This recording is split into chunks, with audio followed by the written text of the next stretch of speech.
at patawarin mo ang aking kasalanan. Ako'y kaawaan, o mahal kong Diyos, sang-ayon sa iyong kagandahang loob. Mga kasalanan ko'y iyong hawiin, ayon din sa iyong pag-ibig sa akin. Sa ngalan ng Ama at ng Anak at ng Espiritu Santo, Amen. sumainyo ang Panginoon. At sumaiyo rin. Mga kapatid, aminin natin ang ating mga kasalanan upang marapat tayong gumanap sa banal na pagdiriwang.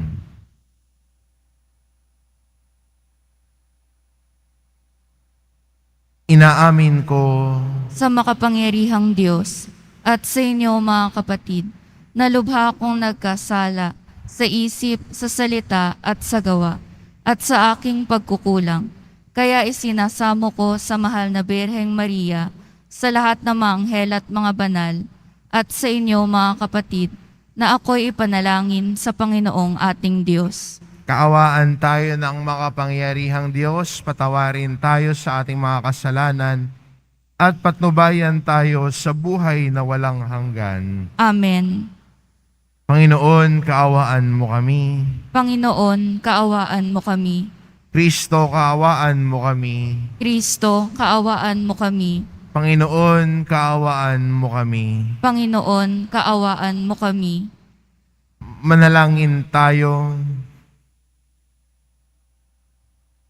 Ama naming makapangyarihan, sa taon-taong pagdiriwang ng paghahandang 40 araw para sa Pasko ng Pagkabuhay, kami nawa ay lalong umunlad sa pagtuklas sa hiwaga ng tagumpay ni Kristo, upang masundan namin siya sa pamumuhay na marangal bilang tagapamagitan kasama ng Espiritu Santo, magpa sa walang hanggan. Amen. Magsiupo po muna ang lahat.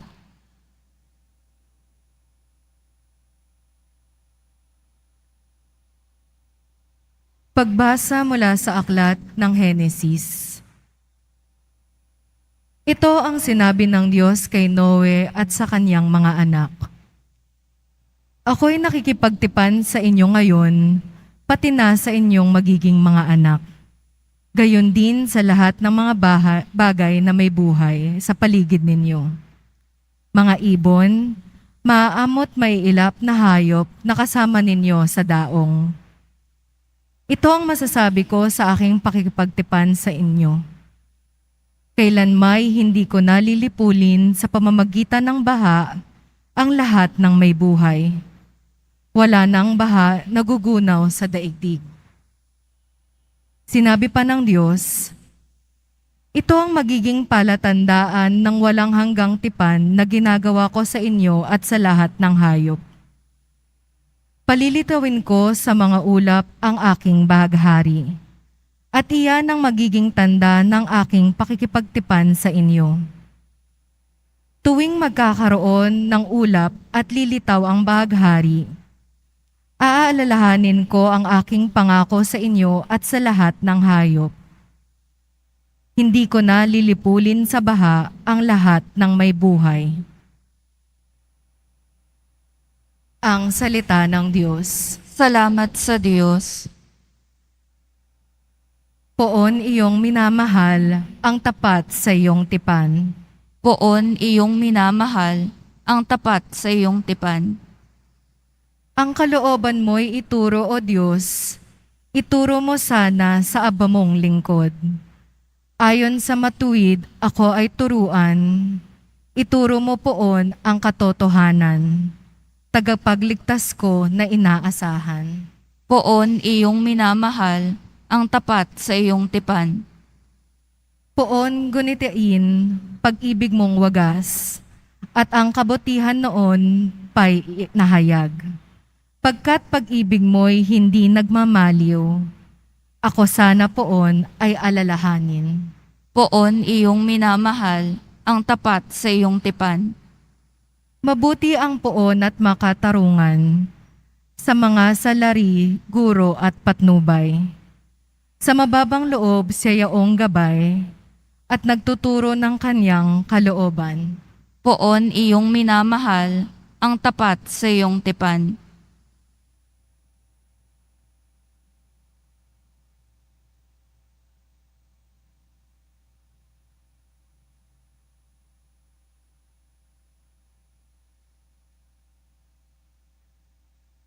Pagbasa mula sa unang sulat ni Apostol San Pedro. Pinamakamamahal kong mga kapatid, si Kristo'y namatay para sa inyo.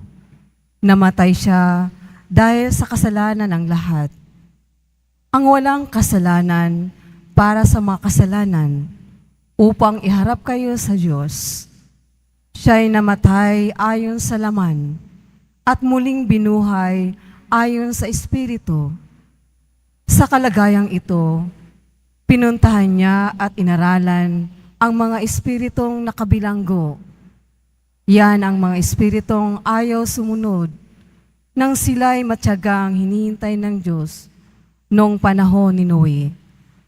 Samantalang ginagawa nito ang daong. Sa tulong ng daong na ito'y iilang tao, wawalo ang nakaligtas sa baha. Ang tubig ay larawan ng binyag na nagliligtas ngayon sa inyo. Ang binyag ay hindi paglilinis ng dumi ng katawan, kundi isang pangako sa Diyos, buhat sa isang malinis na budhi. Iniligtas kayo ng binyag sa pamamagitan ng muling pagkabuhay ni Jesucristo na umakyat sa langit at ngayon naluluklok sa kanan ng Diyos. Naghahari siya roon sa mga anghel at sa mga kapangyarihan at lakas ng panglangit. Ang salita ng Diyos. Salamat sa Diyos. Magsitayo po ang lahat.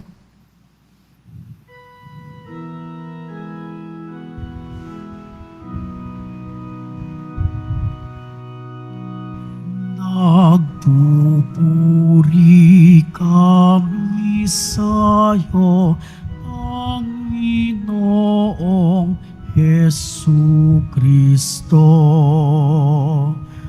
Nagpupuri kami sa'yo, Panginoong Jesucristo. Ang tao ay nabubuhay, hindi lamang sa tinapay, kundi sa salitang mahal mula sa bibig na banal ng Ama nating may kapal. Nagpupuri kami sa'yo, Panginoong Jesucristo.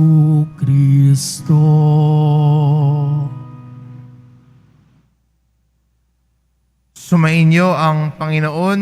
At sumaiyo rin. Ang mabuting balita ng Panginoon ayon kay San Marcos. Papuri sa iyo, Panginoon. Noong panahong iyon, si Jesus ay agad pinapunta ng Espiritu sa ilang. Nanatili siya roon ng 40 araw na tinukso ni Satanas. Mailap na hayop ang naroon. Ngunit si Jesus ay pinaglilingkuran ng mga anghel. Pagkatapos takpin si Juan, si Jesus ay nagtungo sa Galilea at ipinangaral ang mabuting balita mula sa Diyos. Dumating na ang takdang panahon at malapit na ang paghahari ng Diyos. Pagsisihan ninyo talikdan ang inyong mga kasalanan at maniwala kayo sa mabuting balitang ito. Ang mabuting balita ng Panginoon. Pinupuri ka namin, Panginoong Heso Kristo. Magsiupo po muna ang lahat. Sa atin pong pasimula ng ating paglalakbay sa panahong ito ng Kwaresma, sa unang linggo ng panahon ng Kwaresma, ay maganda pong paalala sa atin ng ating Panginoon ang kanyang pagpapahayag. At ganun po ang panahon ng Kwaresma para sa ating lahat. Panahon hindi lang po ng pag-aayuno, hindi lang po panahon ng pagyakap natin ng bawat sakripisyo para sa Panginoon. Kung hindi, pinaka-importante po sa lahat, panahon din po ng ating pakikinig sa salita ng Diyos. Sayang naman ang mga panahon na ikay nagtiis ng gutom. Sayang naman yung panahon na pag sabi mo'y Lent, gusto mong gumawa ng mabuti, kaya nagpakain ka ng maraming tao, lalo na yung mga may hirap sa lugar ninyo. Pero kung hindi ka nakinig sa salita ng Diyos, wala, pakitang tao lang ang lahat. At mainam sa ating paglalakbay sa panahon ito ng Kwaresma, na bigyang panahon ang pakikinig natin sa mabuting balita. At hindi lang po kung free tayo. Isa kasi sinasabi natin lagi sa Panginoon, Panginoon, busy lang ako. Pag may oras-oras na po ako, babalik po ako sa iyo. Panginoon, kung hindi na ako ganun ka-busy, makikinig ulit ako sa iyong salita. Ang panahon ng Kwaresma ay nagpapaalala sa atin na ang paglapit natin sa Diyos ay hindi lang kung kailan natin gusto, kung hindi lang kung kailan hindi tayo busy o maraming ginagawa, kundi pinapaalalahanan din tayo na ang ating ugnayan sa Diyos ay bigyang importansya sa pamamagitan ng paglalaan ng oras para rito. Di ba, gano'n naman, pag may isang bagay na mahalaga sa iyo o importante sa iyo, binibigyan mo ng oras ito. Kung mahalaga sa iyo yung sining mo, ay yung mga singer naman, hindi naman magaling agad yan eh. Naglalaan sila ng oras para sa pagpapractice, para gumanda yung kanilang boses.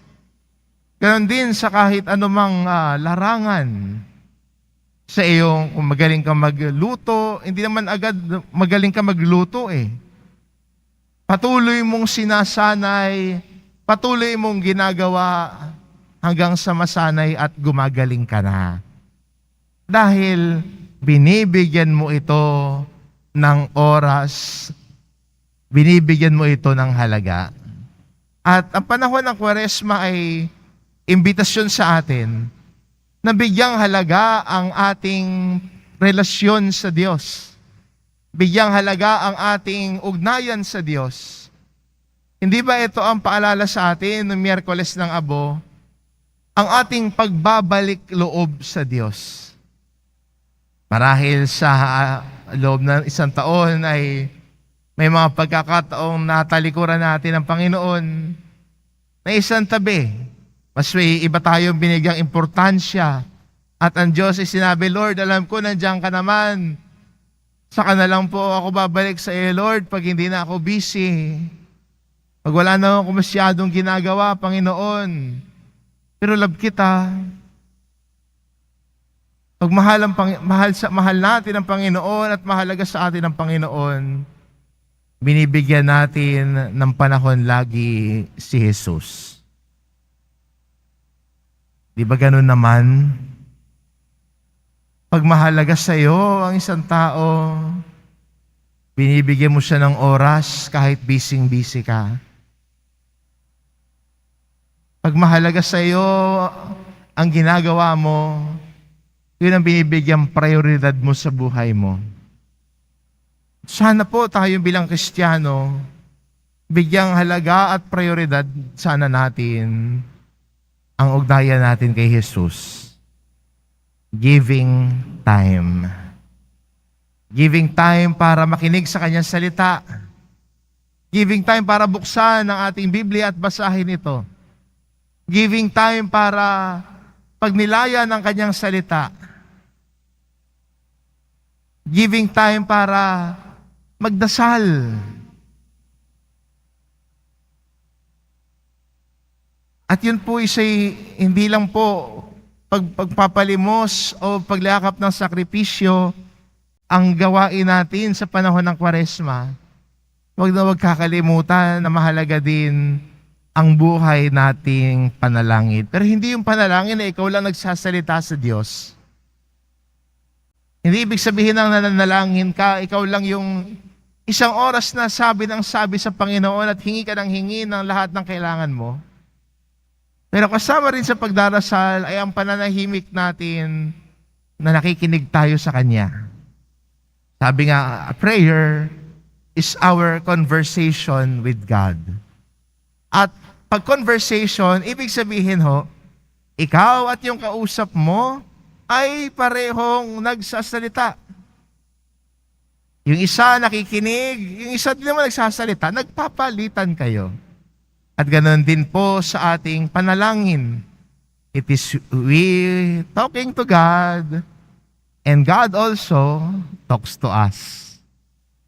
Kaya mahalaga ang sa buhay sa pananalangin natin na tayo din kailangan manahimik at makinig sa tinig ng Diyos sa buhay natin. At hindi ba ito ang ating paglalakbay? At ang pagbabagong buhay sana ay nagmumula dahil mahalaga sa atin ang Diyos. Mahalaga ang Diyos sa atin dahil nakakadaupang palad natin siya sa panalangin. Mahalaga ang Diyos sa atin dahil nakita natin siya sa ating panalangin. Naramdaman natin siya. Naramdaman natin ang kanyang presensya. Kaya mahalaga ho siya sa atin. At tayo dahil nagbabalik loob, dahil alam natin na sa ating mga kasalanan, nasaktan natin ang Diyos na mahalaga sa atin. Kaya humihingi tayo ng tawad, humihingi tayo ng kanyang awa at pagpapatawad. At nagsisimula tayo maglakbay pabalik sa presensya niya. Naglalakbay pabalik kay Jesus, naglalakbay po kasama si Jesus. Ito po ang ating paalala at imbitasyon sa atin, na ang Kwaresma po ay hindi lang panahon kung saan ginagawa natin yung mga tilay nakasanayan nating mga tradisyon. Hindi lang po sana tuwing panahon ng Kwaresma ay doon ka magpapakain, doon ka gagawa ng kabutihan. Pero ang pinakamahalagang aspeto ng Kwaresma, ang pananalangin at pagbabalik loob, ay sana'y huwag nating kalimutan. Nang sa gayon, ang ating pagdiriwang ay hindi pagdiriwang na panlabas lamang. Hindi lang puro aktibidades, kung hindi meron nangyayaring pagbabago ng buhay. At yan po ang isang Kwaresma na mabunga. May lalim, may halaga. Ito po sana yung naisin natin. Ito po sana yung nais nating balikan. Ang pagkakaroon ng pagbabago sa puso at buhay natin sa ating paglapit sa Panginoon na nagmamahal sa atin. Si Jesus, pagkatapos tuksoin sa ilang, ay nagpunta sa bawat bayan at nagpahayag. Sa atin po sana bilang Kristiyano, maging panahon po sana ito ng ating pakikinig sa salita ng Diyos, pagtalikod natin sa kasalanan, at pagsunod natin sa Diyos na nagmamahal at patuloy tayong tinatawag na sumunod sa Kanya. Amen.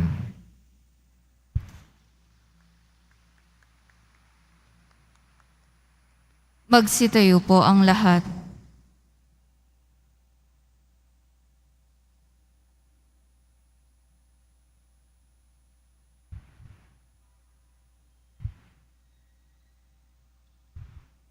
Sumasampalataya ako Sa Diyos amang makapangyarihan sa lahat, na may gawa ng langit at lupa. Sumasampalataya ako kay Hesukristo, iisang anak ng Diyos, Panginoon nating lahat. Nagkatawang tao siya lalang ng Espiritu Santo. Pinanganak ni Santa Mariang Birhen. Pinagpakasakit ni Poncio Pilato. Ipinako sa krus, namatay, inilibing. Nanaog sa kinaroroonan ng mga yumao. Nang may 3 araw na buhay na maguli. Umakyat sa langit, naluluklok sa kanan ng Diyos amang makapangyarihan sa lahat. Doon magmumulang paririto at huhukom sa nangabubuhay at nangamatay na tao. Sumasampalataya naman ako sa Diyos Espiritu Santo, sa banal na simbahang katolika, sa kasamahan ng mga banal, sa kapatawaran ng mga kasalanan, sa pagkabuhay na muli ng nangamatay na tao, at sa buhay na walang hanggan. Amen. Minamahal ko mga kapatid, sa pagsisimula ng Kwaresma, humingi tayo ng lakas sa Diyos upang mapaglabanan natin ang tukso tulad ni Jesus. Isama rin natin ang mga pangangailangan ng mga kapatid nating nasa matinding krisis ng buhay. Ang ating itugon, Panginoon, dinggin mo ang iyong bayan. Panginoon, dinggin mo ang iyong bayan.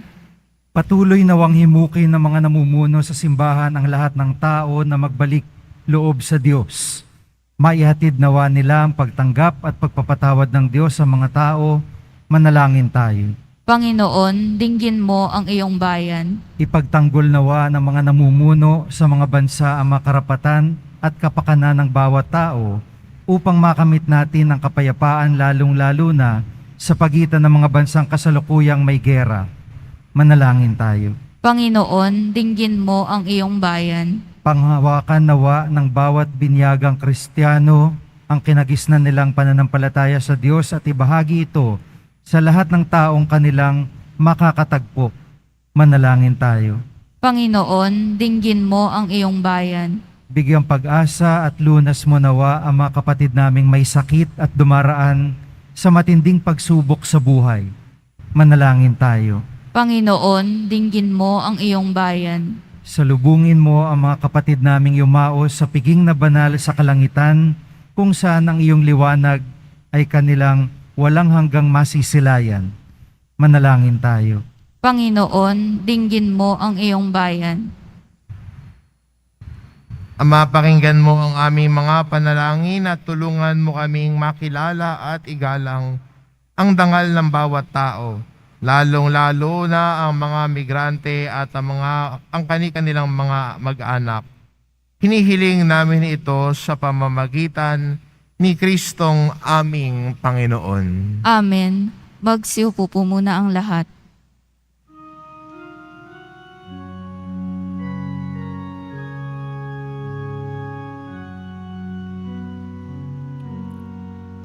Sa pagsunod sa utos mo, nalulugod akong labis, di masukat ang galak ko, pagkat aking iniibig. Sa'yo, Ama, aming handog ang tinapay at alak na ito, handog ng iyong bayang sumasamo, humihingi ng patawad mo. Magsitayo na po ang lahat.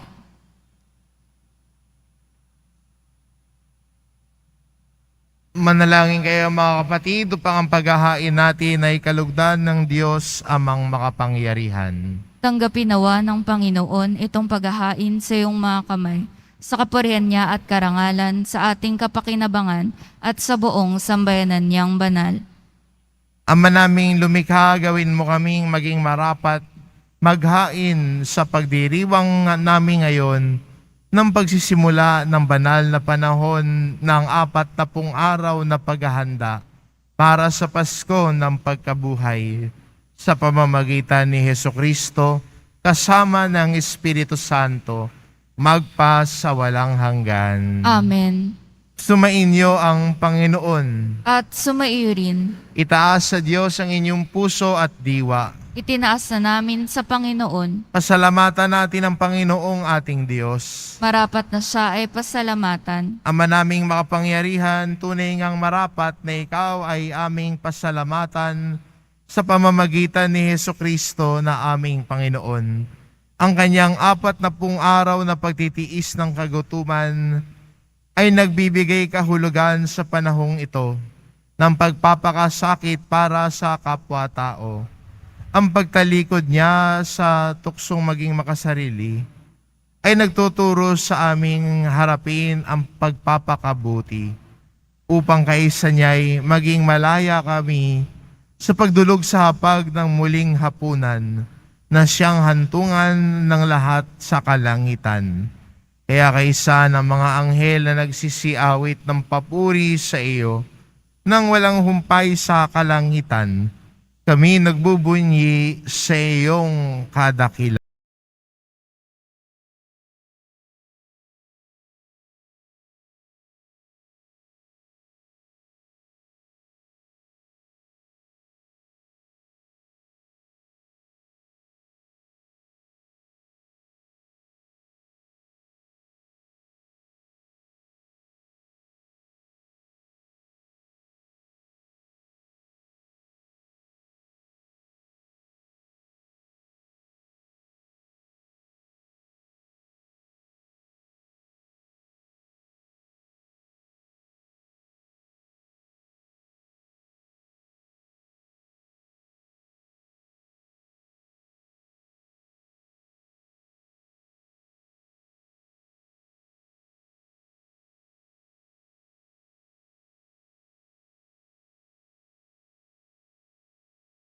Sana sa kaitaasan.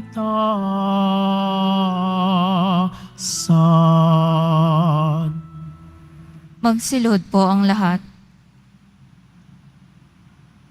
Ama naming banal, ikaw ang bukal ng tanang kabanalan, kaya't sa pamamagitan ng iyong Espiritu gawin mong banal ang kaloob na ito, upang para sa amin maging katawan at dugo ng aming Panginoong Hesukristo. Bago niya pinagtiisang kusang loob na maging handog, hinawakan niya ang tinapay, pinasalamatan kanya. Pinaghati-hati niya iyon, iniabot sa kanyang mga alagad at sinabi, "Tanggapin ninyong lahat ito at kanin. Ito ang aking katawan na ihahandog para sa inyo."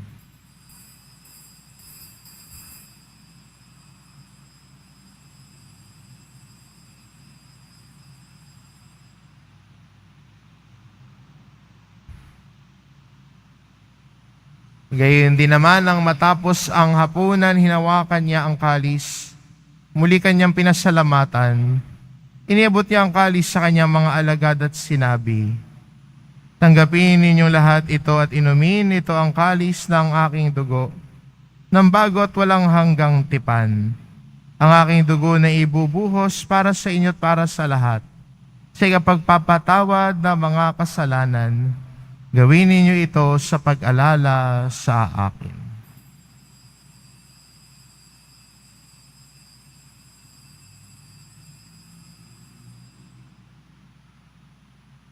Ipagbunyi natin ang misteryo ng pananampalataya. Si Kristo'y namatay, si Kristo'y nabuhay, si Kristo'y babalik sa wakas ng panahon.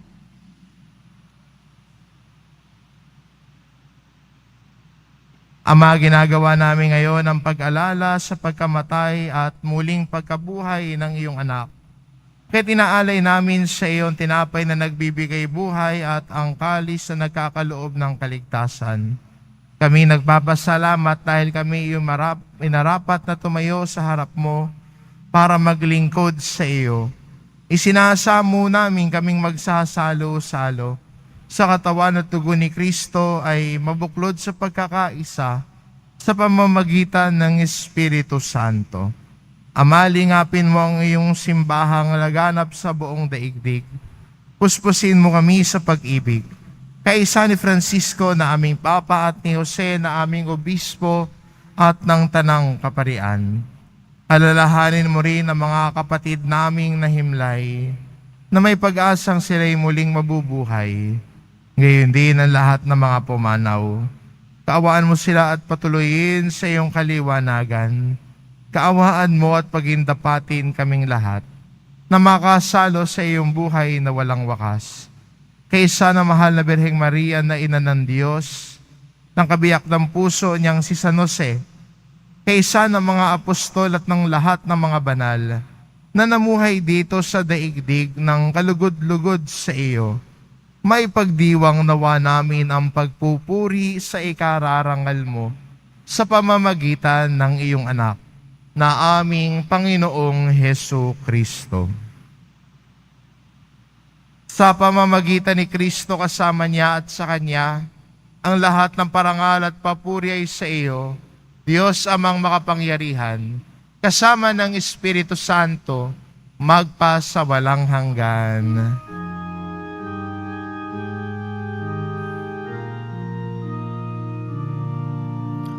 Amen. Amen. Amen.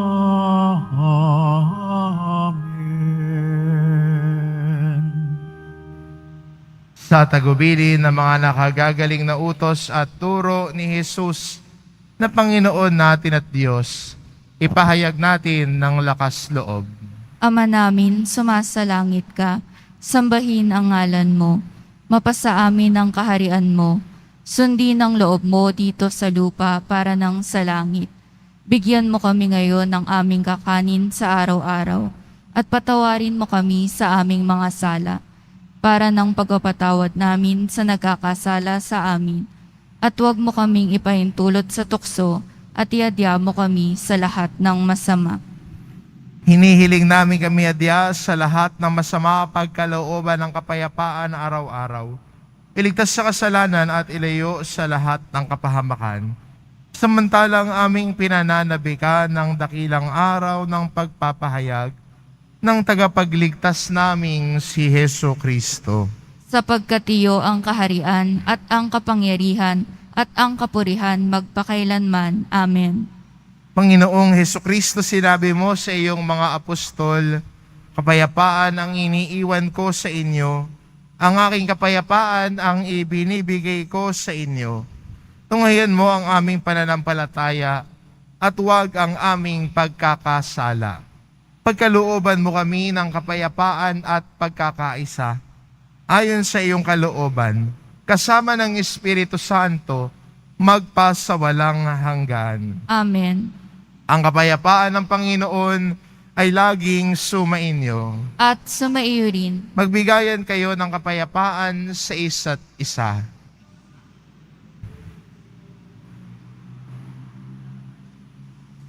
Kordero ng Diyos na nag-aalis ng mga kasalanan ng sanlibutan, maawa ka sa amin.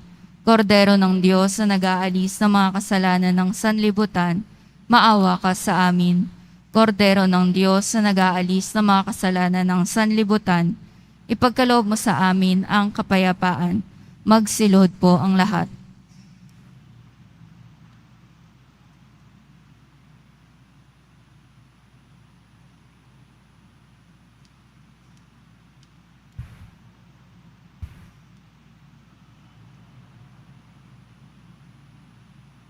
Ito ang kordero ng Diyos, ito nag-aalis ng kasalanan ng sanlibutan.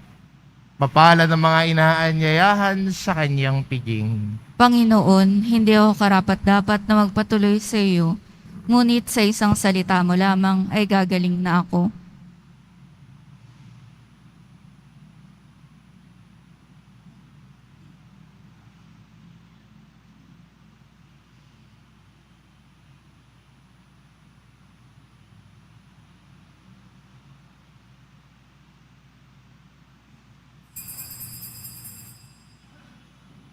Para sa lahat ng tatanggap ng banal na komunyon, sasagot po tayo ng amen pagkasabi ng pari o ng lay minister ng katawan ni Kristo at isubo agad sa bibig bago umalis sa harapan ng pari o lay minister. Sumunod po tayo. Maraming salamat po.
Manalangin tayo. Ama naming mapagmahal, kaming pinapakinabang mo sa pagkaing iyong bigay ay tumatanggap ng pampalakas ng pananampalataya, pampatibay ng pag-asa at pampaalab ng pag-ibig.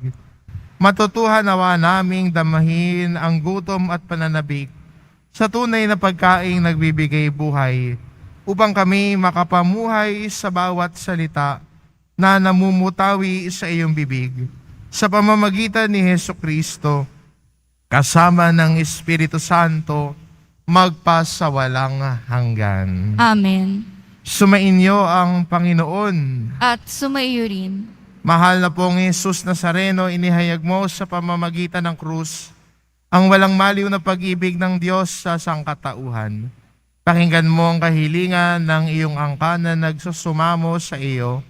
Makamtanawan nila ang iyong katugunan at tanggapin ang kasagutan ng may utang na loob na tinatanaw. Basbasan din po ninyo ang mga may daladala nilang imahen at dasalan sa pamamagitan ng bendisyon na ito. Naway maalala nila ang mga pangako nila noon sa binyag na ikaw ang kanilang iibigin at paglilingkuran bilang Panginoon magpasawalang hanggan. Amen. At pagpalain kayo ng ating mapagmahal na Diyos, ang Ama, at ang Anak, at ng Espiritu Santo. Amen. Umayo kayo, taglay ang kapayapaan ng poong Jesus Nazareno. Salamat sa Diyos.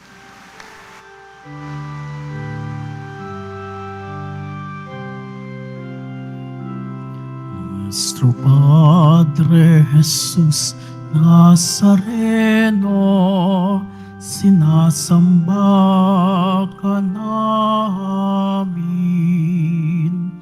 pinipintuho ka namin, aral mo ang aming buhay at kaligtasan.